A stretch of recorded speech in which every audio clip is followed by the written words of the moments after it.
Hello အားလုံးပဲမင်္ဂလာပါဒီနေ့မှာကျမတို့နှုတ်ပတ်တော်အနေငယ်နဲ့ပြန်လည်ပြီးတော့မှခွန်အားယူကြရအောင်လို့ဒီဗီဒီယိုကနေကြည့်ရှုပြီးတော့အားပေးနေကြတဲ့သူတွေရောက်စီတိုင်းကိုလည်းဖျားရှင်ထူပဲကောင်းချီးပေးပါစေဒီနေ့မှာကျမဝင်ငါချင်းတဲ့အရာကတော့စစ်မှန်သောချစ်ချင်းမြတ်တာဆိုတဲ့အရာကိုကျမအနေငယ်ပြောချင်ပါတယ်လို့ဒီနေ့ကျမတို့ဒီချစ်ချင်းမြတ်တ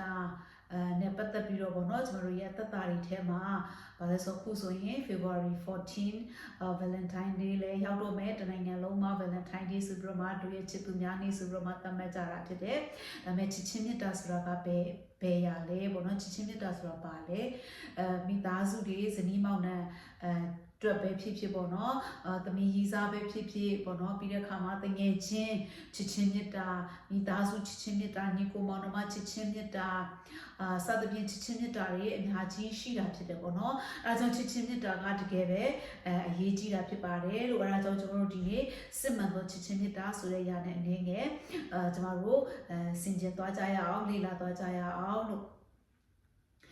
့ယောမခန်းကြီး73ငယ်8မှာပေါ့နော်အချင်းချင်းချစ်ချင်းမြတ်တာမှတပါအဘယ်အကျွေးများမတင်စေနဲ့တဲ့နော်ဒီဖတ်သွားတဲ့ကျမ်းပိုက်ပေါ်မှာအရောက်ဆိုင်မှုဖျားရှင်ထူပဲကောင်းချီးပေးပါစေ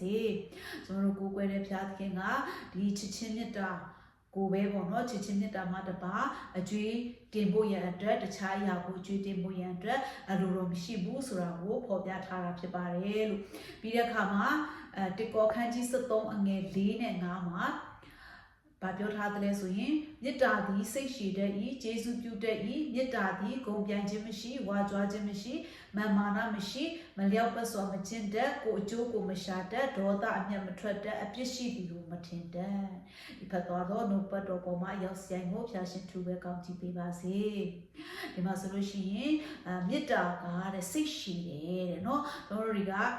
ပြီးတော့ကျေးဇူးပြုတတ်တယ်တဲ့ပြီးတဲ့အခါမှာမေတ္တာဒီဂုဏ်ပြိုင်ခြင်းမရှ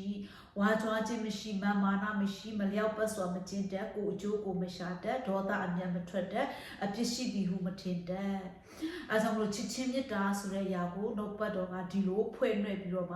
ပြောထားတာဖြစ်တယ်အဲဆိုကျွန်တော်တို့ရဲ့အသက်တာတွေထဲမှာဘာရှိရမလဲဆိုရင်မေတ္တာစိတ်ရှိဖို့ရန်အတွက်လိုအပ်တာဖြစ်တယ်ပြီးတဲ့အခါမှာကျေးဇူးပြုခြင်းရှိဖို့ရန်အတွက်လိုအပ်တာဖြစ်တယ်မေတ္တာဟာဂုဏ်ပြိုင်ခြင်းမရှိဘူးဖြစ်တယ်เนาะတယောက်နဲ့တယောက်ဂုဏ်ပြိုင်ခြင်းတွေဝါကြွားခြင်းတွေပြီးတဲ့အခါမှာမာနတွေမရှိဖို့ဖြစ်တယ်ပြီးတဲ့အခါမှာမလျောက်ပတ်စွာမကျင့်တတ်ကိုကြိုးကိုမရှာတတ်ကိုကြိုးအတွက်เนาะသူတစ်ပါးကိုအသုံးချတာအဲ့ဒါမျိုးတွေမလုပ်ရဘူးပြီးတဲ့အခါမှာဒေါသအမျက်မထွက်တတ်အပြစ်ရှိသည်ဟုမထင်တတ်ဆိုတော့မှပြောတာဖြစ်တယ်အဲ့ဒါကြောင့်ကျွန်တော်တို့ရဲ့အသက်တာတွေထဲမှာဒီကနေ့ပေါ့နော်ဒီအရာတွေကျွန်တော်တို့ရဲ့ရှိဖို့ရတဲ့လူအပ်တာဖြစ်ပါတယ်ဆိုတော့လူတယောက်ကိုချ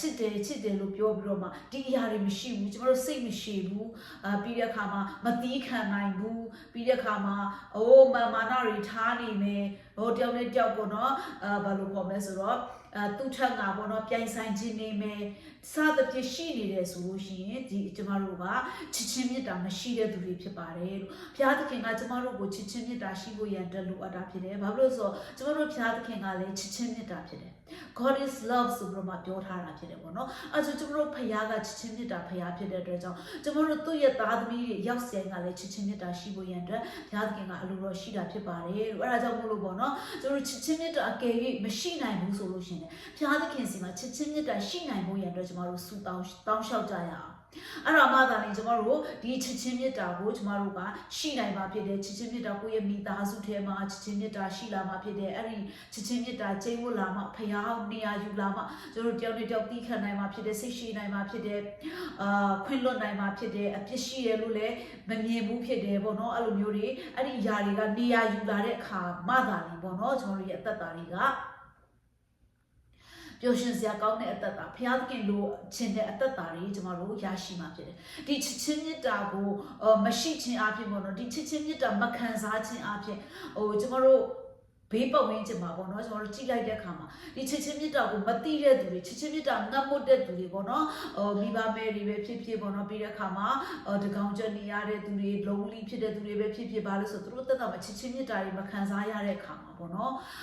မကောင်းတဲ့အရာဘက်ကိုရောက်သွားတာဖြစ်တယ်ခုကျွန်တော်တို့shooting တွေပေါ့နော်ဒီ တနက်ပြစ်ပြီးတော့မှသူများကိုတတ်တဲ့သူတွေဘာတွေများသောအပြင်ကျွန်တော်တို့ကြည့်မယ်ဆိုသူတို့ရဲ့အသက်တာမှာဒီချစ်ချင်းမြတ်တာကိုသူတို့ကလည်းမခံစားဘူးပြီးတဲ့အခါမှာလည်းသူများကိုလည်းမချစ်တတ်ဘူးအဲ့ဒါကြောင့်မလို့သူတို့ဒီအရာတွေကိုမကောင်းတဲ့အရာတွေကျူးလွန်တာဖြစ်တယ်။မြောင်များစွာသောသူတွေ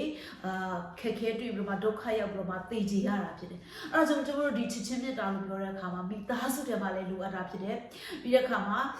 သားသမီးနဲ့မိဘတွေကြားထဲမှာဇနီးမောင်နဲ့ကြားထဲမှာဆွေမျိုးတွေကြားထဲမှာပြီးတဲ့အခါမှာအသင်းတော်ထဲမှာနေရာတိုင်းမှာပေါ့နော်ဘေးပတ်ဝန်းကျင်မှာအိမ်ဘေးပတ်ဝန်းကျင်အလုံးတဲ့ညမှာလည်းလုံဖို့ဆောင်ပဲဒီနဲ့ချစ်ချင်းမြတ်တာရှိဖို့ရတဲ့ဖျားခင်ကလိုအပ်တာဖြစ်ပါတယ်လို့အဲဒါကြောင့်ကျွန်တော်တို့ရဲ့အသက်တာတွေအသီးသီးထဲမှာပေါ့နော်ဒီကနေ့မှာဒီနှုတ်ကပတ်တော်ကကျွန်တော်တို့ကိုသွန်သင်တဲ့အတိုင်းပဲပထမတော့ယောမခန်းကြီး73ငယ်8မှာဖတ်သွားတဲ့အတိုင်းပဲချစ်ချင်းမြတ်တာမှာတပါအဘယ်အကျွေးများမတင်စေနဲ့လို့နှုတ်ကပတ်တော်ကပြောတာဖြစ်တယ်ဟာလေလုယာအဲကြောင့်ကျွန်တော်တို့ချစ်ချင်းမြတ်တာရှိတဲ့သူတွေချစ်ချင်းမြတ်တာသူတို့ကိုပေးနိုင်တဲ့သူတွေဖြစ်စေဖို့အတွက်ကျွန်တော်တို့ဆုတောင်းရအောင်ပြီးတဲ့အခါမှာချစ်ချင်းမြတ်တာရဲ့အသီးပေါ့နော်အသီးလို့ပဲပြောရမှာပေါ့နော်စိတ်ရှိခြင်းတွေကျေးဇူးပြုခြင်းတွေနော်ဂုဏ်ပြိုင်ခြင်းမရှိဖို့တွေပြီးတဲ့အခါမှာဝါကြွားခြင်းမရှိတဲ့အရာတွေပြီးတဲ့အခါမှာတယောက်နဲ့တယောက်အပြစ်ရှိတယ်လို့မထင်တတ်ဘူးဆိုတဲ့အရာတွေဒေါသအမျက်တွေမထွက်ဘူးပေါ့နော်ခဏခဏပေါ့နော်ယောက်ျားပြောလိုက်တိုင်းဒေါသထွက်နေတယ်မိန်းမကပြောလိုက်တိုင်းဒေါသထွက်နေတယ်ဆိုရင်ဒါအိမ်မိသားစုထဲမှာဇနီးမောင်နှံထဲမှာချစ်ချင်းမြတ်တာမရှိတော့ဘူးဖြစ်တယ်အဲ့လိုမျိုးပဲသားသမီးကြားထဲမှာလည်းမိဘကဆုံးမတယ်ဆိုသားသမီးတွေကနာမခံနိုင်တော့ဘူးဆိုရင်ဒါတွေကဘယ်လိုခေါ်မလဲဆိုဒေါသထွက်တယ်ဆိုရင်ဒါတွေကချစ်ချင်းမြတ်တာမရှိတော့ဘူးဖြစ်တယ်။အဲဒါကြောင့်ကျွန်တော်တို့ဘုရားသခင်စီမှာဒီချစ်ချင်းမြတ်တာတွေရှိဖို့ရတဲ့ကျွန်တော်တို့ဆုတောင်းကြရအောင်လို့ချစ်ချင်းမြတ်တာအားဖြင့်ကျွန်တော်တို့မိသားစုတွေကိုဘုရားသခင်ကချစ်ချင်းမြတ်တာနဲ့လွှမ်းခြုံပြီးတော့မှတယောက်နဲ့တယောက်စိတ်ချမ်းသာတဲ့သူတွေပျော်ရွှင်တဲ့သူတွေဘုရားရဲ့နိုင်ငံတော်အတွက်ဒီစိတ်ချမ်းသာခြင်းအပြင်တာရေးလှုပ်ဆောင်နိုင်တဲ့သူတွေလူတွေရဲ့မြတ်တာကိုလူတွေကိုမြတ်တာပေးနိုင်တဲ့သူတွေလူတွေရဲ့အသက်ကိုကယ်တင်နိုင်တဲ့သူတွေဒီချစ်ချင်းမြတ်တာအပြင်ဖြစ်လာမှာဖြစ်ပါတယ်လို့အဲဒါကြောင့်ဒီနှုတ်ကပတ်တော်အပြင်ရောက်ဆိုင်ကိုခွန်အားပေးခြင်းပါတယ်ရောက်ဆိုင်ကိုဖျာရှင်ထူပဲကောင်းချီးပေးပါစေကျေးဇူးတင်ပါတယ်နောက်တစ်ပတ်မှာပြန်ဆုံကြမယ်ဘိုင်ဘိုင်